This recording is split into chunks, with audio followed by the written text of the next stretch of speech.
Պարոն Մելիքյան, դուք ինչպես կարձագանքեք Վրդանես Սրբազանի Նիկոլ Փաշինյանի հետ հանդիպմանը, չնայած նրան, որ նա, այսպես ասած, պարզաբանում էր տարածել եւ նշել, որ պարզապես հանձնախմբի անդամ է եղել եւ դրանով պայմանավորված է մասնակցել։ Գիտեք, կարգավիճակը մարդուց անխզելի է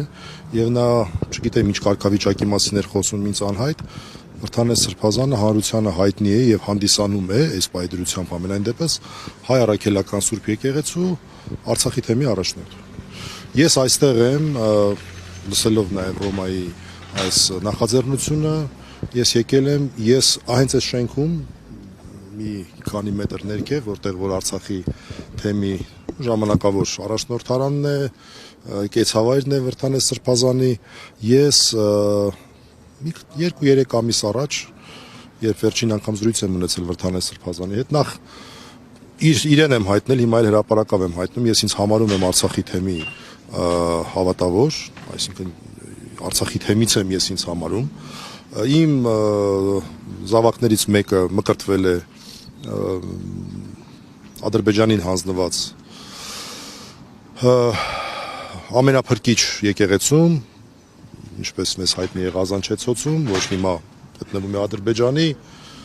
կողմի տիրապետության տակ, պղծվել է եւ այս իրավունքով եմ նաեւ այստեղ, նաեւ այն իրավունքով, որ ես բազմիցս եմ լսել Վրդանես Սրբազանի վերաբերմունքը այն ամենին, ինչ որ Հայաստանում կատարվում է եւ իր վարքագիծը իմ համար վրդովեցուցիչ ասելը ուղղակի դա այն բառը չի։ Հիմա դուք այստեղ տեսնում եք ընդամենը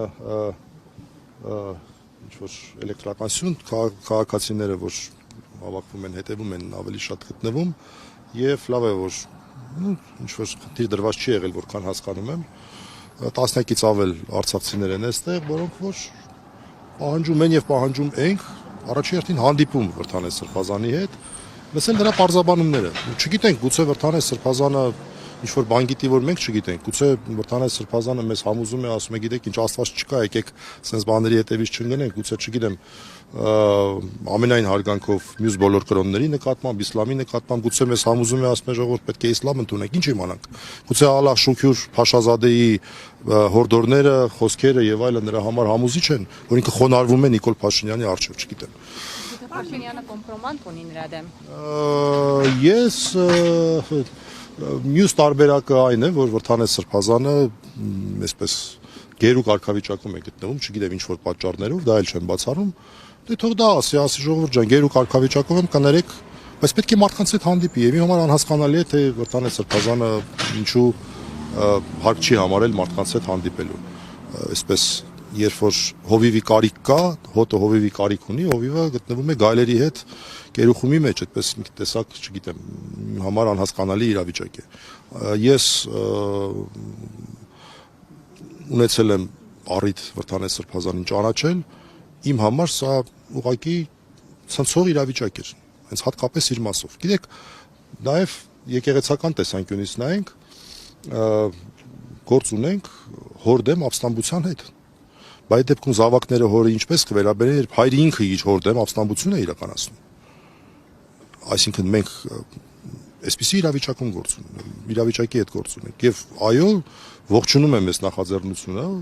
գալ եւ զրուցել։ Դա կարող է լինել հրապարակային, դա կարող է լինել ոչ հրապարակային, բայց Արցախի թեմի առաջնորդ լինելով եւ հատկապես հայտնելով, որ ես հավատարիմ եմ իմ կարգավիճակին, իմ ուխտին։ Այդպիսի բառեր եմ ես կարդացել երեք։ Ցանկացած հոգեվորական ունի առաջին ուխտը Աստծո հետ, երկրորդ ուխտը առաքելական եկեղեցիների մասին է խոսքը իր հոգեվոր հայրերի հետ եւ այդ ուխտերը եթե չի պահպանում, մնացած ուխտերի մասին ինչպես կարող ենք խոսել։ Լավ, ինչպես է պատկերացնում Վրդանես Սրբազանը որևէ օտար կառույցի հետ իր զրույցի ժամանակ խոսի արցախցիների իրավունքներից, երբ նա խոնարհվում է Արցախը Ադրբեջանի կազմում ճանաչած անձի առջև, դա ինչպես է լինի։ Մայրաթորի դիրքորոշումը ձեզ համար որքանով է ընկալելի, ընդունելի կամ համաչափ, կարգալույց օրինակ չհռչակելու են։ Դե գործընթաց է։ Ամենայն հայոց կաթողիկոսի Գիտեք ինչ, դա գործընթաց է եւ ես հոգեվոր որևէ կոչում չունեմ եւ չեմ կարող գնահատական տալ։ Չէ, ես չեմ կարող պահանջել, որ մի ժամվա մեջ ինչ որ որոշումներ կայացվեն եւ բացի այդ մենք տեսնում ենք, որ Մայրաթորը մշտապես հանդես է եկել կշռադատված, լուրջ,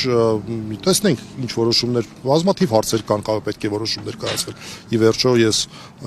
որքան հասկանում եմ, հիշենք, որ մեր եկեղեցին ունի գերագույն մարմին, դա ազգային եկեղեցական ժողովն է։ Ես ենթադրում եմ, որ կամաց արդեն հասունացել է ազգային եկեղեցական ժողով գումարելու անհրաժեշտությունը, որ իր հերթին երկար է տևելու, դա այլ հարցեր են, սա այս հարցի հետ ես չէի կապի։ Ամփոփելով ընդհանրապես ասեմ, որ մի բան կարող ենք աննախադեպ արձանագրել այսօր, որ մեր հարգելի ոստիկանության ներկայացուցիչները շատ վաղուց է, որ Արցախի հետ կապված ոչինչ չէին պաշտպանում եւ ահա հիմա պաշտպանում են Արցախի հայ առաքելական եկեղեցու Արցախի թեմի առաջնորդարանը, մի քանի արցախցիներից պահպանում են հասարակական կարգ եւ դա ես համարում եմ ողջունելի եւ գուցե թե ոստիկանության գվարդիան, որ ձևավորվեց, դրանով ինչ որ փոփոխություններ տեղի ունենան, այո, դա է հետաքրքիր։ Եկ գիտեք, այս ոստիկանների հետ հայեմատենք Վրթանես Սրբազանի խոսքերը եւ գործը։ Հիմա որ ոստիկանները, որ այստեղ շատ